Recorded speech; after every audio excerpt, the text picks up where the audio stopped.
Okay, one of the other principles of animation is this concept of straight ahead animation and pose to pose animation.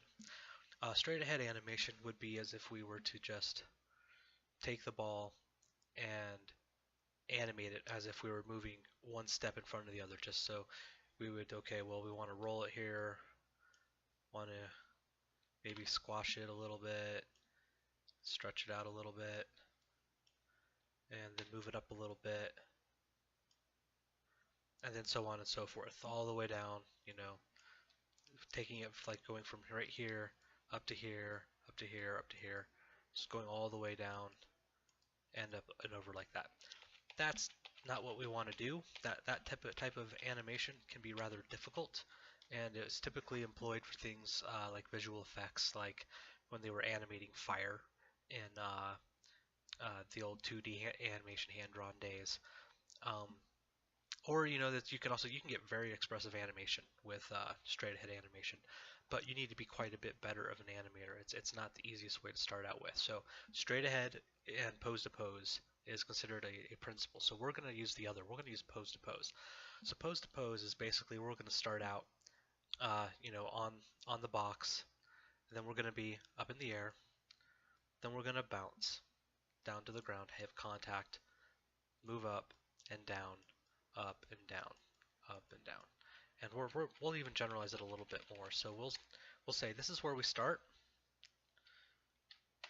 Okay, this is our start pose, and then I'll drag out my timeliner here all the way out to frame 200. Land at the last frame, and then at frame 200 we'll say like right here. So 200 frames later, that's where we'll be.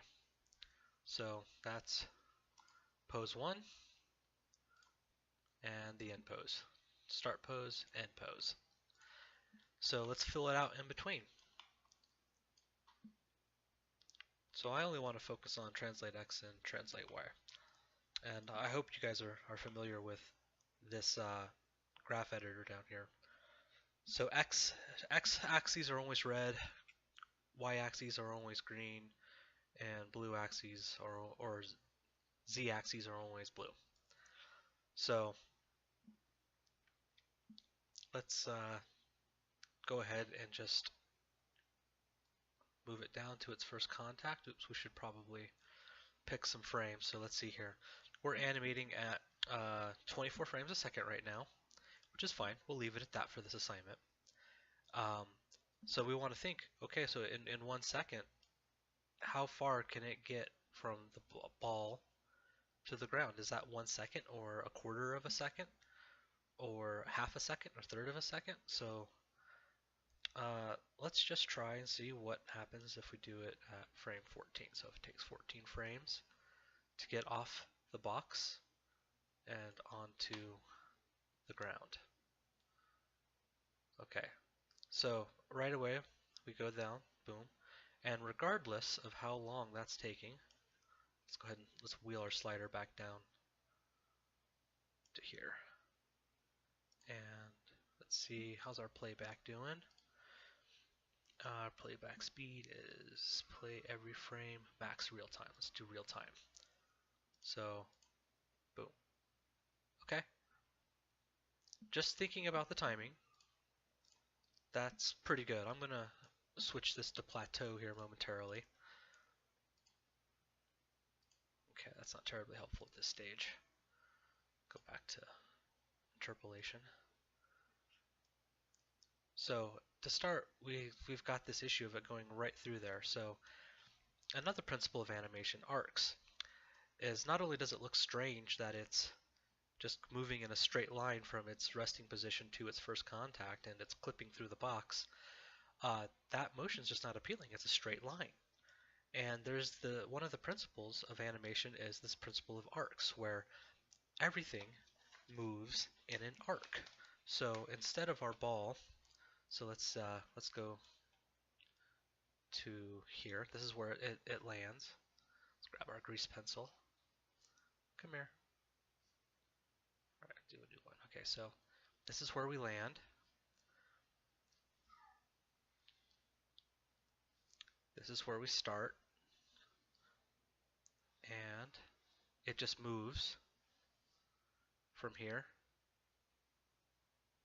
to here. What it should be doing in order to follow the principle of arcs is it should be going up like that. And then obviously when it hits, it bounces along like so, right? I mean, that's not spaced very well, but you get the idea. So to remedy that, we need to figure out where to place that. And that's kind of what's kind of nice about grease pencil is you can kind of work these out while you're animating. You can kind of draw where you want things to be, draw to the frame, and then just kind of like, okay, let's move up the arc here. Press S, set a keyframe. Boom. See how it's following that arc much better now? I mean, it's not perfect, and we'll make it perfect eventually. But that's already looking better than just a straight line, right? It's not too bad. All right. So let's leave these other grease pencil marks up here, and let's go and do our pose to pose here. So we're already on the ground, so what we're gonna do is we'll go out to 200 again, and we'll move here. We'll select X, just the X-axis, and set a key. Oh, we need Y too, because we want to key the ground being here. So we'll key there, move out, set a key, move out till. So all I'm doing is I'm lining up the center of the ball with where my grease pencil is, because I use that to kind of set where I want things to be. Just to get started. All right, so let's go here to the middle arc here. We'll pull that up. All right, that's not quite right there, so let's go a little bit further. So with arcs here, when it comes to these bounces, you don't want a bounce to be like that. Oh no, where did my grease stuff go? Okay, they're back. Okay, I want to leave those there. I'll try to illustrate this in some other way here. So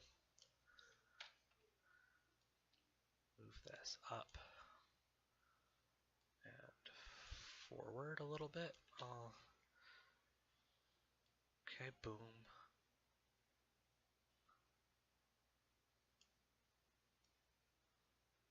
Boom, there we go.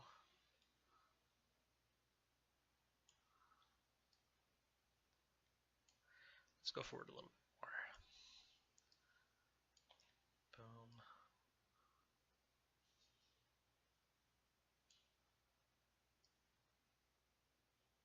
And boom.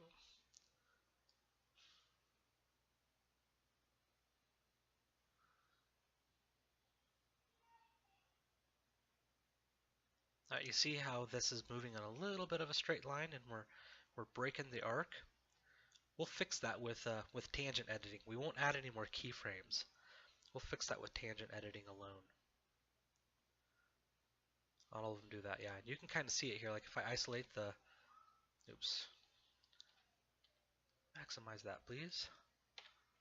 So if you see that how this green line is going here, you have these ease ins and these ease outs, which ease in and ease out is another principle of animation, but this is not where we want it. So when these low points here, this is where the ball is hitting the ground. And we don't want it to really just kind of ease in to its landing and then ease out and then taking off again. We want a real strong impact when these happen. So we're going to edit these tangents. So I'm going to select all of them by just dragging a box along. Right click. We're going to do break tangents. And then we're going to do weighted tangents, so we can change what the weight of each one is. So I'm going to select the first one here.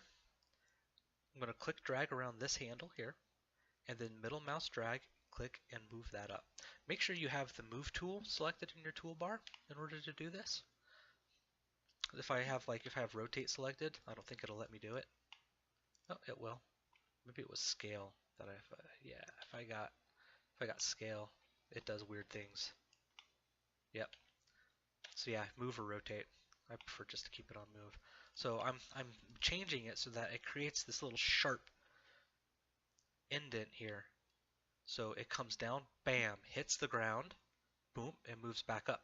So compare this tangent here to what this one was, right? So this one, it kind of goes, oh, boom, slows in, right? So the descent right here, you see how it comes down here and it curves out. So this is actually starting to slow down as it comes in for a landing, and that is not what we're doing here. This isn't a plane. This is a ball. It's bouncing. It's completely under the force of gravity. So we'll select that keyframe, select that handle, drag it up. There we go. We speed it up. The further it travels down, the quicker it travels down. It's accelerating. Boom. See that? That's looking all better already. It's looking more like what we did with the grease pencil.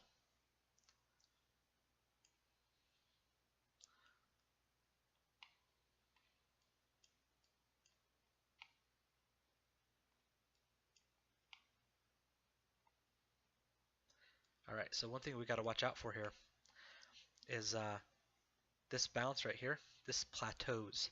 So basically, it it does slow down. You do want your motion to slow down as it reaches the plateau and the peak of the bounce, but not like this. I mean, this is basically it's like a plane. It gets to cruising altitude and just kind of continues along there. That's not something we want. We'll fix that in a minute here. Let's finish weighting these tangents so that we get these nice hits. And once again, we'll go over how to do that again. Weighting tangents is a very important part of this class. So once again, we've got a tangent here, and we've got another cruising altitude. We've got cruising altitude right here, and right here. We need to break that up. So we'll start by break tangent, okay, and weight tangents. And what that means is that we can give each side a different weight, right? So like this is another, just like I'm extending the cruising altitude, but I don't want to do that for this. I want to shorten it. Just click and drag that. Looks like the left mouse button works too. Seems a little less reliable, but all right. We're getting better there, but that's kind of a bit too much of a peak. I want to move that back just a little bit. We'll talk about the shape of these here bounces in a sec. And why they are the way they are, why they're not perfectly centered. That needs to be a little more centered. So once again, break tangent, weighted tangent. And that's just the right click menu if you haven't figured that out. And this right here is a broken tangent as well. So if you select the keyframe, like I selected here, see that's unified tangent. If I click that, that's broken tangent.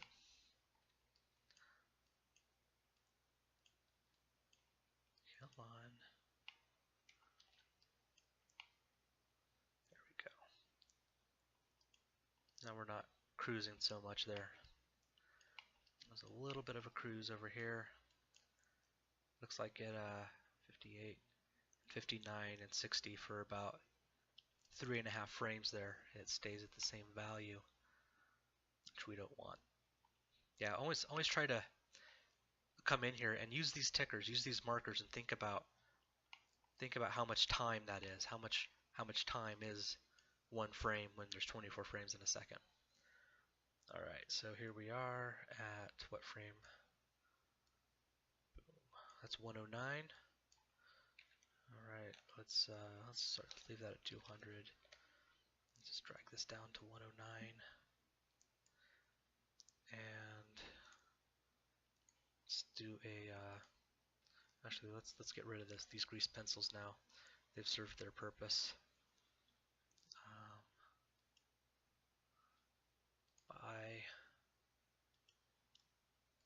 Maybe we'll do a class on grease pencil if you guys don't know how to use it yet, because it's kind of a handy tool, as you've seen here. Go away. Thank you. All right, let's go ahead and play Blast. Okay. It's working. It's kind of got the floaty motion of the beach ball as it's bouncing.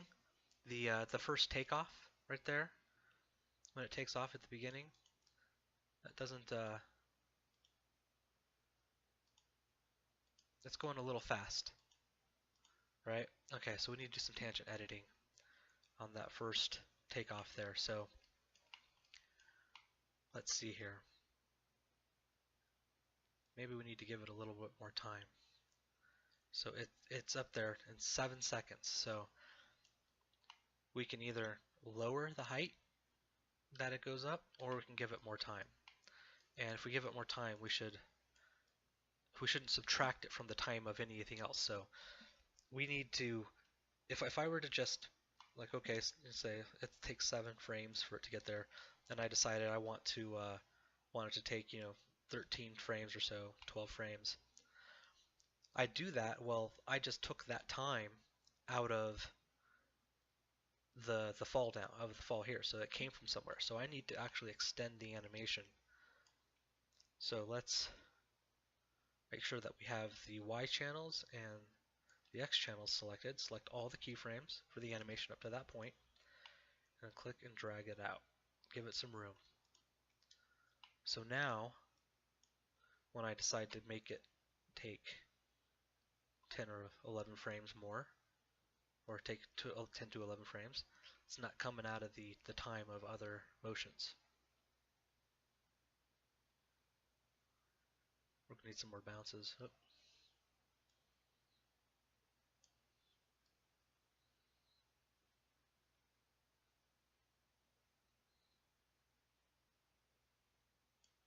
Alright, I'm going to cheat a little bit here. Well, it's not cheating because it's a computer. So I select those keyframes. I'm going to copy them, move forward just one, and paste them. Actually, I could have pasted. Let's see here. Let's not copy the X channel because that's going to cause us problems. Copy just the Y channel. Copy. Paste. We got another bounce. Like that.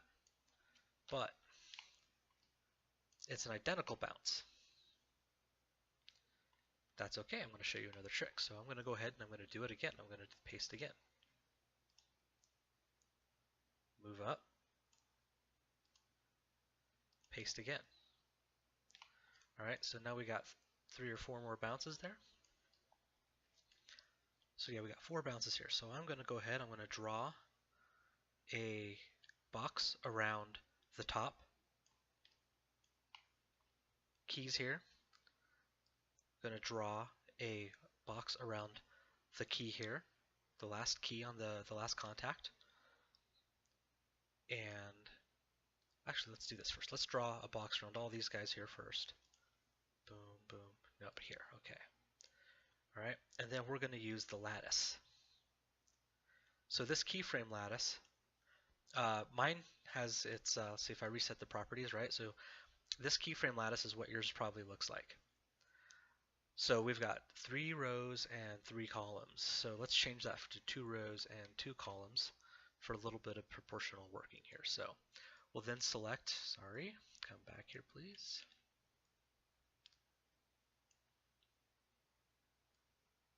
We'll just, if we grab this side here and hold shift and drag it back, we'll get a proportional shortening.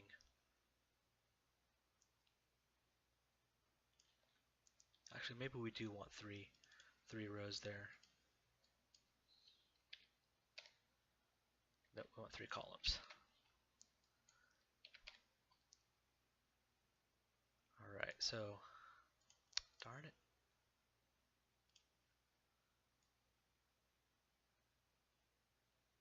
Boom, boom, there. So, we can make these bounces shorter. Come on, snap. The snapping's not working, so this I might abandon this since it's gonna make a little more work for me. Yep, since it's not snapping, we're gonna ignore that tool for right now. We'll come back to it here in a second. But we'll just use the regular move here. So I'm gonna take these guys here, move them in a few frames, then shorten that, move a few, move a few, just cutting off one keyframe at a time. And then we'll go back and we'll count frames. Make sure that what we're doing makes sense. But it's looking pretty good. So let's see here. We've got one frame at 114 for the one contact to 127. So that's 13 frames. And 127 to 138, that's 11 frames. And then 138 to 149, that's 11 frames. So these bounces take the identical amount of time. It's unacceptable, so we'll shorten that by a frame. Because we want to make sure that as it's bouncing, that the energy is falling off. It's not going as far each bounce, and it's not going as high each bounce. So these bounces are all at the same height, which we're going to fix right now. We'll do that with the lattice. So I selected just the top peaks, and then the last contact, and we select our lattice. Oh, that's not our lattice. That's our lattice. And double click it. Make sure you've got two rows, 2 columns. Then just select, oh come on, I'm sorry, the UI here is really bad.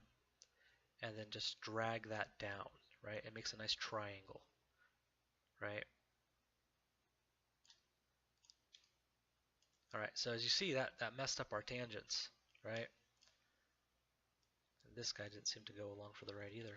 Oh, that's because I didn't include him. So we want to go here, all of them, the last one, and then drag it. So basically, believe it or not, that's trigonometry. We won't go into what actual trigonometry it is, but that is trigonometry. And learning to think with trigonometry is very helpful in computer graphics.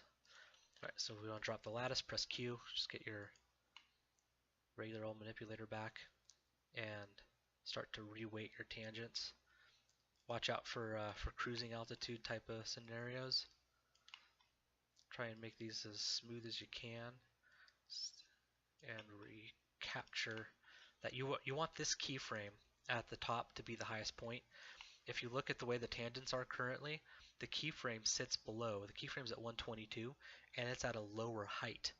It's at basically what, probably like 1.77 or 78 or 79, and the actual highest point's at 1.8. So we actually want to change this so that the keyframe is the highest point of the animation. And we do that by changing the tangent's weight. Changing the weight is just coming in and out like that. So yeah, just bring it down a little bit. That changes the weight, and you can see we're getting there. It's a little bit of back and forth. Each one.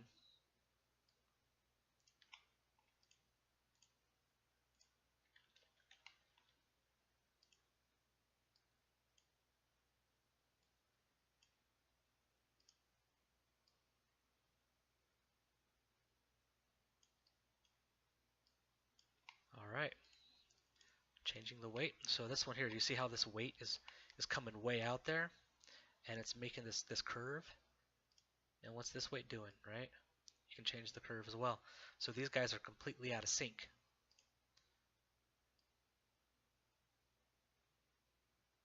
This is a lot like working in Illustrator. You guys have probably done some Illustrator. Go ahead and give us a little more room here.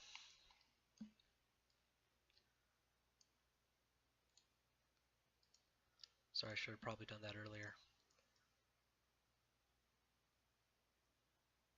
There we go. All right, so if you notice here that like all of my keyframes for the peak, they're off center, right? They're not in the direct middle of the bounce. And the reason for that is I want it to take more time for when the ball bounces and it's on its way back up, right? I want it to take longer to go up to reach that peak of its gravity, and then when it's going back down again, when gravity overtakes it, when it's no longer got the force of its bounce, I want that to be shorter. Goes up slower, comes down fast, up slow, down fast, up slow, down fast, up slow, down fast. All right. So let's go ahead and play blast this. Go back to 148. take a look at what we got here. All right. All right, that's a little fast still. You see that? Boom. You see how hard that hits compared to the others? I mean, the others are coming down pretty fast and smooth, and it feels like a beach ball. That's a little heavier. That's almost like a baseball's weight on that first bounce. So let's give it some more frames. Let's analyze though. Let's see what's going on here, okay? So this first bounce right here, we start at frame 19. It bounces and makes contact again at frame 49, so a little over a second, all right? Now this one isn't going as far because we're not starting up as high. Let's give it a little more weight too. This ascends rather quickly. Okay, so that looks a little more like a bounce, but still it's coming down really quick. So if it's 30 frames from here to here, and it's only 19 frames here, so basically this could be twice as long. All right, we'll just say it's 20. Yeah, let's shift that out quite a bit. So we're at 19 now, and we want to go to let's say let's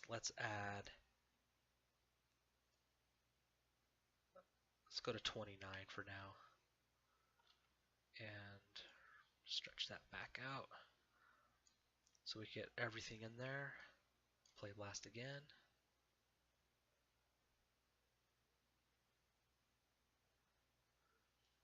Okay, it's looking better. It does some kind of weird hang there. Let's take a look at that. Boom. Yeah, it's a little floaty. It's a little extra floaty there. Let's watch that one more time.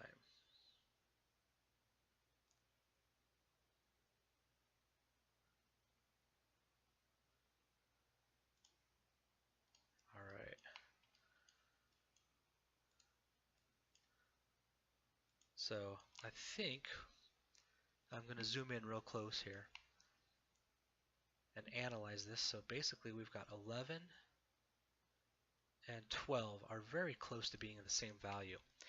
And it doesn't seem like a lot, but 2 frames, if you hold values at 2 frames, that can be a ton. That can be a lot. So I'm gonna zoom in close and I'm gonna rebalance this tangent. Now this tangent isn't broken, but it's still weighted, right? But the weights are gonna be equal. And I have to use the middle mouse button for this one. So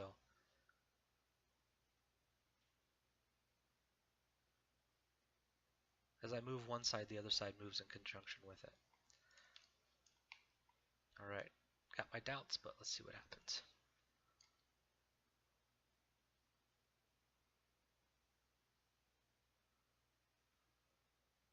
All right, I think that's better. Nope, it's not. You know what? I think it is. I think I need to actually break this tangent and weight it so that it's making this peak, and we're losing the arc here, right? So this looks very linear, right? This part right down here towards the contact, that's not very linear, and I like the way that feels. It comes down and hits. It's this sudden, it's an abrupt change where suddenly it's like, oh, I'm gonna just go down fast. So let's break this tangent and pull its weight out a little bit.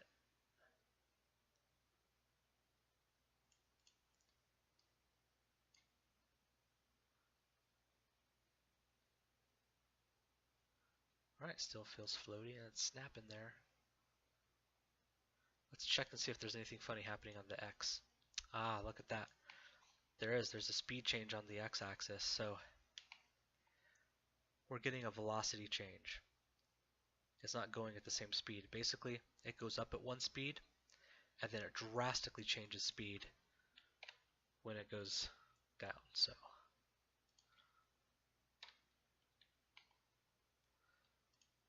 let's try that again. Yep, that's better. You don't get that real sharp. Yep, nice and smooth. You don't have that sharp hit anymore. It just keeps bouncing.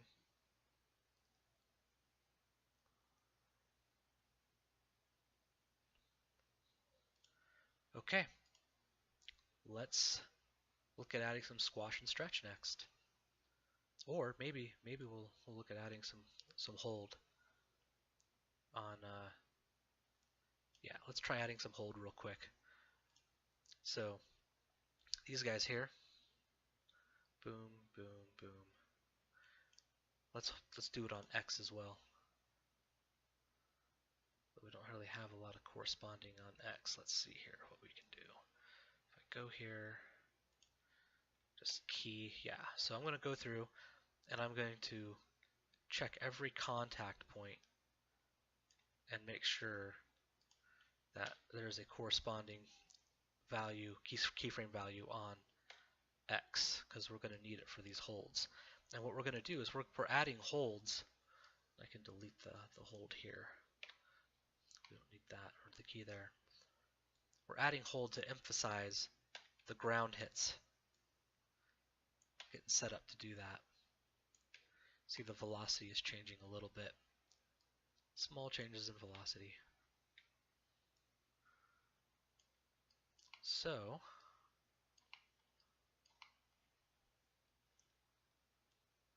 boom. So right now we've got one frame where it comes down, boom, and then it's right back up. That is cool, but I have a bad feeling about how that's going to look when rendered. I would like to emphasize that it's hitting the ground a little bit more. So we're going to add a hold. I'm sorry, I did not explain what I was doing there. So now I'm going to go through and I'm going to select the corresponding X and Y keyframes for every contact point. And basically anywhere where you see X and Y, X being red, green being Y, are on the same time, that's a hit right there, right? It's very clear to see on the graph where the Y is contacting because it's the lowest point, and just take those corresponding lowest points on the X as well, making sure you just hold shift as you select as well as you go down. Alright, and then what you want to do is you want to move your time slider to the first contact and then advance it the number of frames you want to hold. We want to hold for only one frame, so we're going to go one frame. We're going to do edit, copy, edit, paste, and that is going to copy and paste the corresponding keyframes right next to each other, creating a hold at each frame. So let's go ahead and select these guys, because you see we get in here and while at 24 frames a second this data doesn't get read, this crazy curve, it will just read this and then this. We want to make sure that our animation can survive retiming if we do retiming. So we're going to go in here and we're going to flatten these tangents between these two keyframes. So I'm just going through and I'm selecting them where they line up. And then we're going to select, I believe this one's linear. Yep, that's linear. So now we no longer have craziness on those keyframes. And let's take a look at what our ball bounce looks like.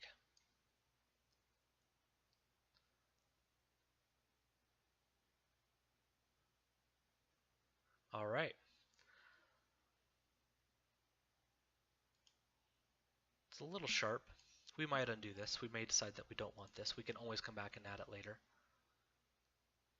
But you see, it does definitely just one frame changes the character of how it moves. Let's try and edit the tangents on the ball to see if that fixes it at all. Select translate Y. Okay, so you see it's pretty sharp. You see there's a real sharp line coming out of here. So let's grab the tangent. Oh, see how they're weighted and shared? So let's break those tangents. Where's that at? Oh, it's this guy right here. I'm going to try and do things a couple of different ways, guys, so that you see the ways of doing things. I have my preferred way of doing things. You'll have your preferred way of doing things. So I select all those guys, then I break them, go here, and yeah, I can take the linear motion out of that a little bit. Maybe I should just break everybody here. Let's just break them all. And Sorry, I keep losing it. Break. There we go.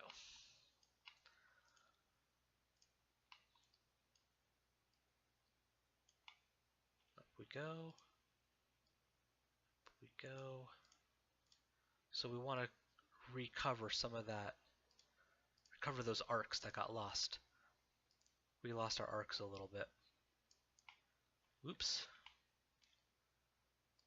Thank goodness for undo. If you haven't set your undo to unlimited yet, go ahead and do that. So this little running guy over here, the preferences, you go over, you open, click on that, and you go to, gosh, where's that at?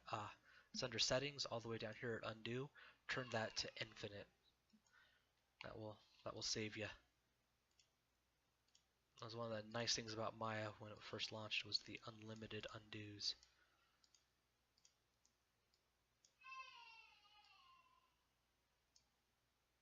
Recovering my arcs.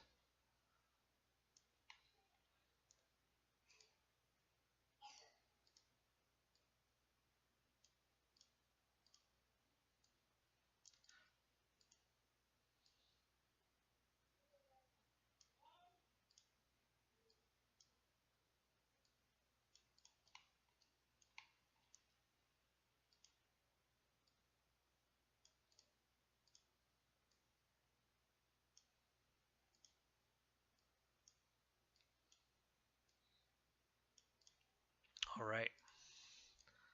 Let's back that out. Don't select anything.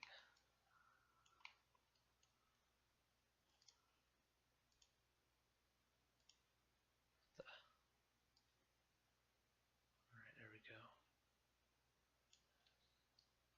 And play blast.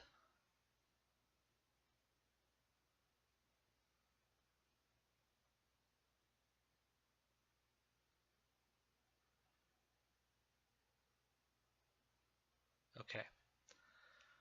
Definitely slowed down the pace of the animation a little bit, so we'll leave that as it is for now. But we'll be adding some squash and stretch to it now.